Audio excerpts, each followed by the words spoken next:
Abakristo abasha b'ekitambo kya miseki bayereka amashemererwa ahabwa Papa Leo ow'ikumi-na-bana. Tusiima Ruhanga tutine bugarukiro nk'ekereziya kureba ngu Ruhanga abasa kutora na Papa omusya ow'okubasa kuza omu bigero bya Petero nka Papa wabyara Papa w'okubanza mbwenu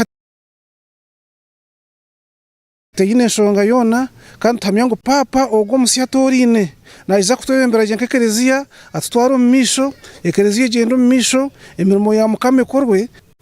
Tushemereirwe munonga ahabw'okuba ekereziya ebiire eri nk'enfuuzi kwiha Papa Francis yarugaho konka Mukama abasize kutwera mazima yayamba abo ababyeni babitebeye kanisa mutima orukwera yabamurikira twafuna Papa omusya.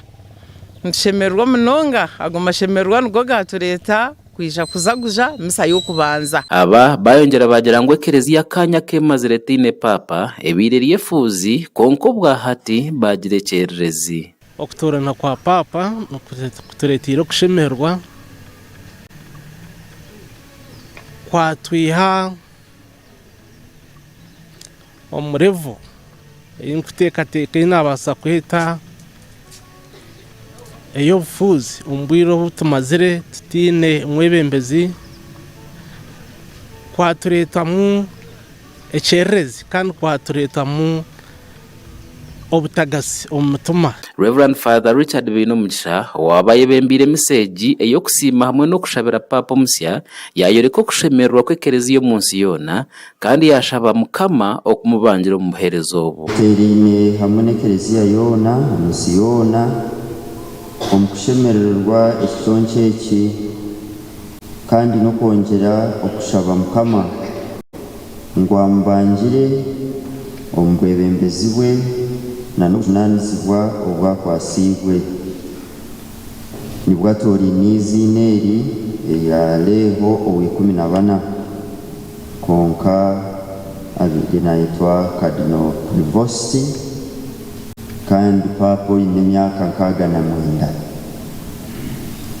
Nitusiima Ruhanga omu kitambo eki ahabwa ekiconco kya Papa ogu kandi nitwongera kushaba Mukama ngu amubangire niitwe ayongere okutuhamya omu kwikiriza atuhamye omu diini ayongere okutwegyesa eby'amazima g'ekereziya eby'amazima ga Ruhanga atuhabure eby'oburyo eby'okukurata Kristo.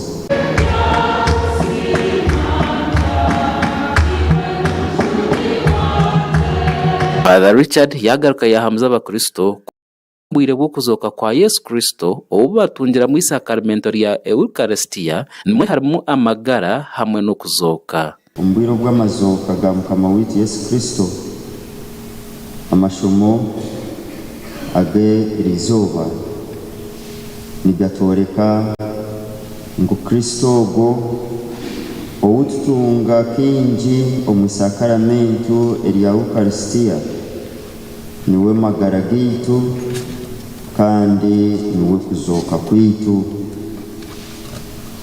Kristo akatuha ekiconco eky'omubiri gwe naayetamba aha musharaba. Omubiri gwa Kristo